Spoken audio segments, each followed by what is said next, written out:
خوش ہو جاتے تھے. والذین آتینا ہم الکتاب یفرحون بما انزل الیک. نبی کریم علیہ السلام کو کہا گیا ہے کہ جو کچھ آپ پر نازل کیے جاتے ہیں تو وہ اہل کتاب جن کو پہلے سے جن کے پاس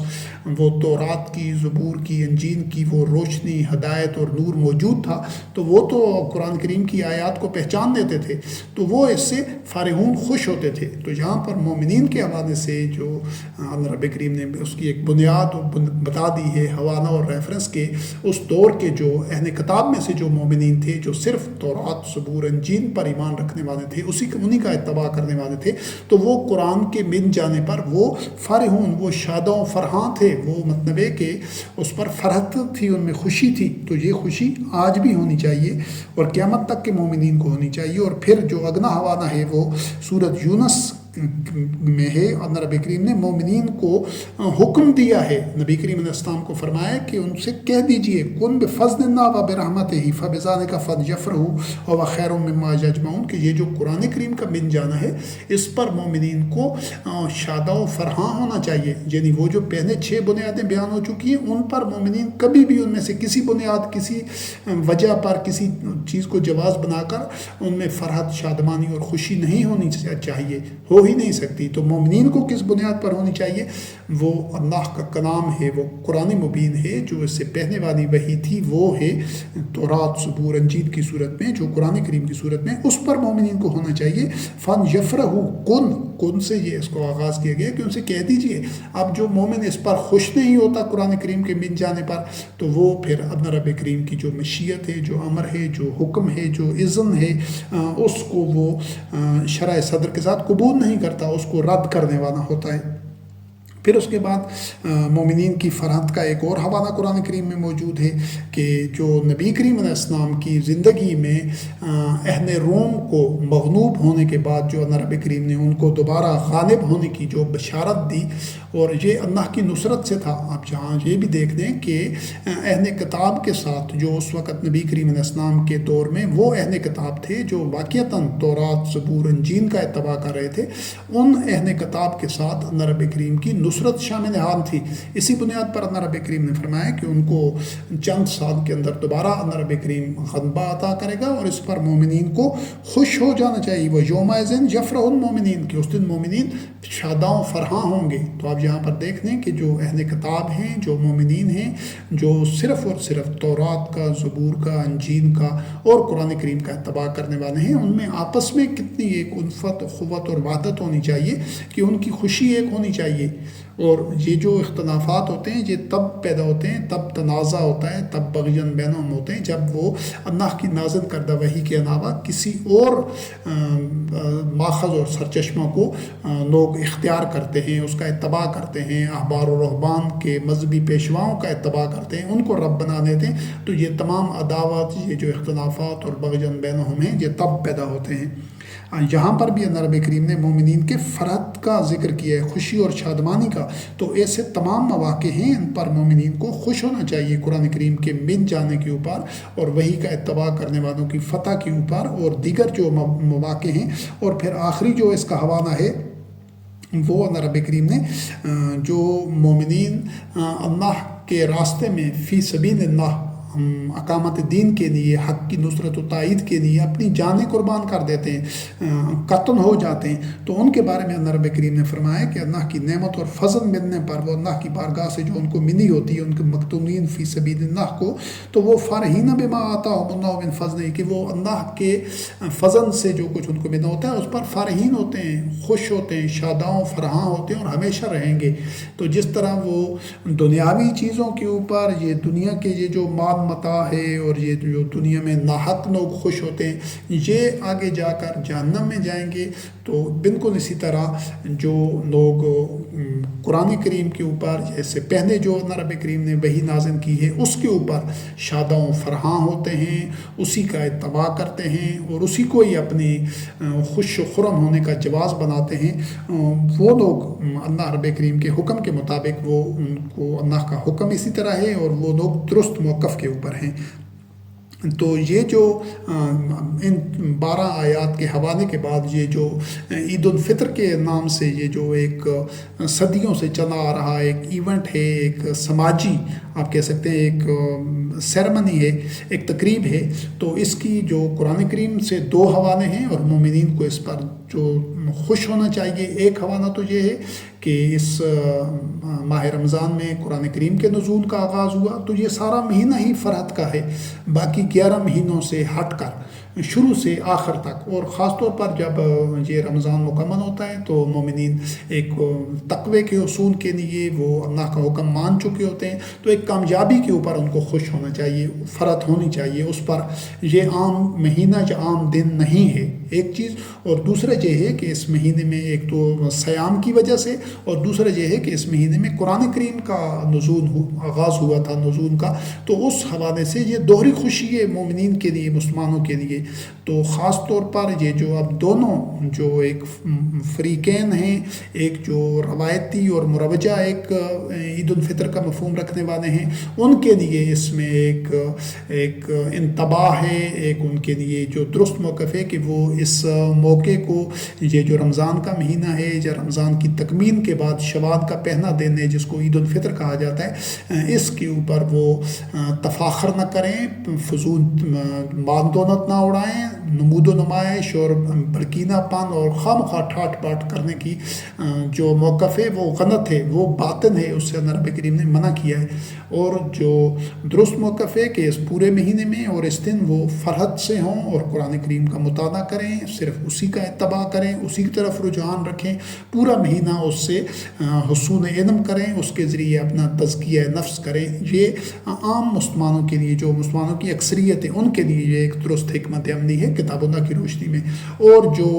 لوگ اپنے آپ کو، جو مسلمان دوسرے ہیں جو اپنے آپ کو قرآن کریم کا اتباع کرنے والے کہتے ہیں، ان کے لیے درست راستہ یہ ہے کہ وہ دوسری جو مسلمانوں کی اکثریت ہے اس سے محض اختلاف کی بنیاد پر بالکل اس طرح اس موقف پر، اس حد پر نہ آ جائیں کہ ایسا کوئی خوشی کا سامان اس مہینے، اس میں رمضان کی تکمیل پر ہے ہی نہیں، یا عید کا کوئی تصور ہی نہیں ہے۔ نہیں، یہ بالکل اس کا جواز ہے، خوشی منانی چاہیے، اور یہ منانا لازمی ہے۔ اس میں 2 وجوہات ہیں، ایک تو قرآن کریم کا نازل ہونا اس مہینے میں، اور دوسرا یہ جو رمضان کا سیام کا ایک پوری ایک ٹریننگ ہے، ایک نبی کریم کی طرف سے اصول تقویٰ کا ایک پورا پروگرام ہے، تو جو مومنین وہ پروگرام کامیابی سے مکمل کر دیتے ہیں، پورا مہینہ ہی قرآن کریم کی درس و تدریس اور تزکیہ اور اس کو سمجھنا، صرف تلاوت کرنے کی حد تک نہیں، اس کے مفاہیم کو سمجھنا، اس کو اپنی انفرادی و اجتماعی زندگیوں میں اس کے اطلاق اور اس کا اتباع کرنے کے حوالے سے غور و فکر، تدبر، تفکر یہ ضروری ہے۔ تو جب یہ ایک مہینہ مکمل ہو جائے قرآن کریم پر، جو تدبر کا، بصیرت کے ذریعے اور تفکر کا اور تعقل کا اور اتباع کی کوششوں کا، اصلاح کا، یہ ایک مہینہ مکمل ہو جائے تو اس پر تو بالکل اس کو فرحت اور خوشی اور ایک شاداں و فرحاں ہونا چاہیے ان بنیادوں کے اوپر۔ یہ ایک دونوں جو فریقین ہیں ان کے لیے جو اعتدال کا راستہ، درست راستہ جو کتاب اللہ کی روشنی میں جس کو سمجھا گیا ہے، وہ راستہ یہی ہے۔ اور آخر میں یہ جو عید کا حوالہ قرآن کریم میں ہے عیسیٰ روح اللہ علیہ السلام کے حوالے سے، تو یہ